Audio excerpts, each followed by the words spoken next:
Hello everyone, कैसे हैं आप सभी। आई होप आप सभी अच्छे होंगे। मस्त रहो, स्वस्थ रहो और पढ़ते रहो। The razor blade is sharp but can't cut a tree. The axe is strong but can't cut the hair. Everyone is important and unique in their own वे।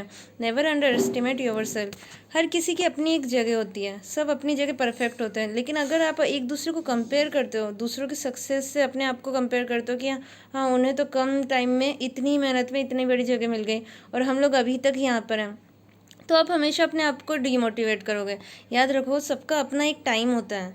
हम लोग हमेशा तो यहाँ पे नहीं रहने वाले ना, तो हम लोग एक दूसरे को कंपेयर करके एक दूसरे को डीमोटिवेट करने की जगह अपनी जगह पे खुश भी तो रह सकते हैं और कंटिन्यूसली एफर्ट भी तो कर सकते हैं। जैसे जैसे आप एफर्ट करते हो, आपके अंदर का कॉन्फिडेंस बिल्डअप होता है और आप एक ना एक दिन तो आप अपना ड्रीम अचीव कर ही लोगे। और नहीं भी कर पाए तो उस फेलियर से आप अपने आप को एक बेहतर इंसान बना सकते हो।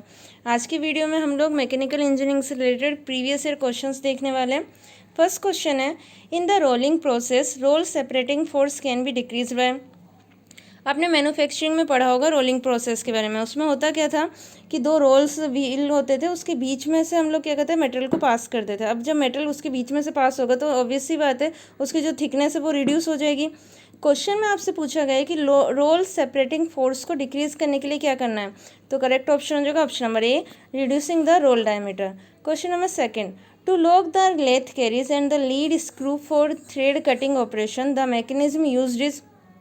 करेक्ट ऑप्शन हो जाएगा option number A, half nut. Half nut जो मेथड था वो केरीज पे लगाया जाता है। केरीज क्या करता है, जब हम लोग क्या करते हैं, जब थ्रेड कटिंग करनी होती है तो हम लोग केरीज के थ्रू जो लीड स्क्रू का मूवमेंट है उसे कंट्रोल करते हैं। देन नेक्स्ट क्वेश्चन है question number third, in resistance seam welding the electrode is in the form of. अब रेजिस्टेंस वेल्डिंग में हम किसी भी तरह का फ्लक्स मटेरियल का यूज़ नहीं करते हैं। यहाँ पे जो इलेक्ट्रोड होता है सीम वेल्डिंग की केस में वो सर्कुलर डिस्क की फॉर्म में होता है। तो करेक्ट ऑप्शन हो जाएगा option number D. Question number four, which of the following is an interference fit. Correct option हो जाएगा option number D, shrink fit. Question number five, tool material used in electrical discharge machining. Correct option हो जाएगा option number सी, brass और copper. अब ये जो EDM होती है इलेक्ट्रिकल डिस्चार्ज मशीनिंग, तो ये इसमें क्या होता है कि वर्क पीस का और इलेक्ट्रोड का दोनों का इलेक्ट्रिकल कंडक्टर होना जरूरी होता है। तो यहाँ पे हम ब्रास और कॉपर का यूज़ करते हैं। एक और क्वेश्चन जो इस केस में पूछा जाता है कि ईडीएम किस टाइप की मशीनिंग होती है, तो ये हाई फ्रिक्वेंसी और लो करंट पे वर्क करती है।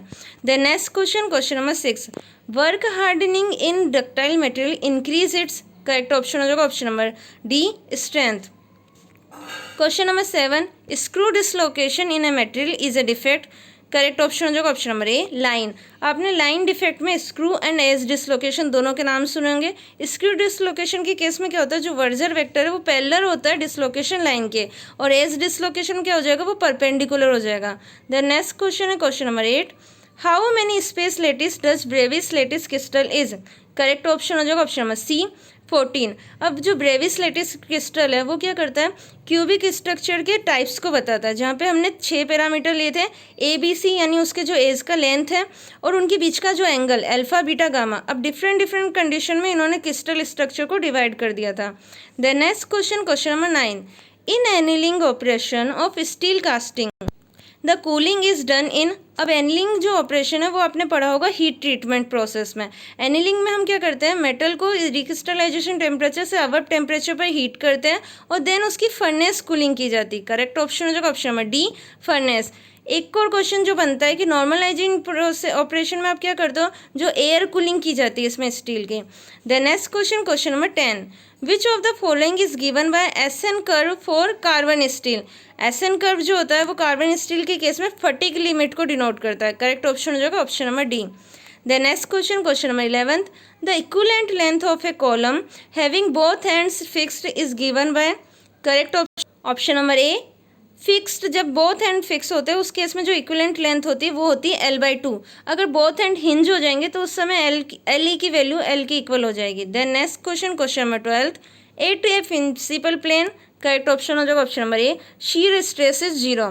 Question number 13, the number of independent elastic constant required to express the stress relationship for a linearly elastic isotropic material is. सबसे पहली बात, आइसोट्रोपिक मटेरियल होते क्या हैं। वो मटेरियल जिनकी जो प्रॉपर्टी है डायरेक्शन के अकॉर्डिंग कांस्टेंट रहती है उन्हें हम कहते हैं आइसोट्रॉपिक। जिन मटेरियल्स की प्रॉपर्टी डायरेक्शन पे डिपेंडेंट होती है वो होती है एनिसोट्रॉपिक। क्वेश्चन में आपसे पूछा गया है कि कितने number of independent elastic constant की रिक्वायरमेंट होगी, तो करेक्ट ऑप्शन हो जाएगा ऑप्शन में बी 2। अगर ये ऑर्थोट्रॉपिक मटेरियल के लिए पूछा गया जाता तो उसके लिए 9 होती। The next question number 14th, Which of the bearings given below should not be subjected to a thrust load? Correct option हो जाएगा option number C cylindrical straight roller bearing। Question number 15th, a flange coupling is used। Correct option हो जाएगा option number B for collinear shaft। Question number 16th, a closed coiled helical spring is subjected to an axial load। The stress which produced in the wire of spring is correct option हो जाएगा option number B compressive stress।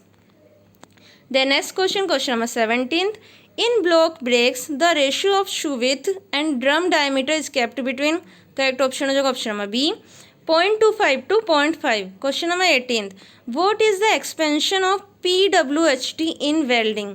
Correct option हो जाएगा option number D post weld heat treatment. अब काफ़ी सारी weldings में term use करते हैं शॉर्ट टर्म्स, जैसे टिग वेल्डिंग TIG, तो इसका फुल फॉर्म होता है tungsten inert gas arc welding.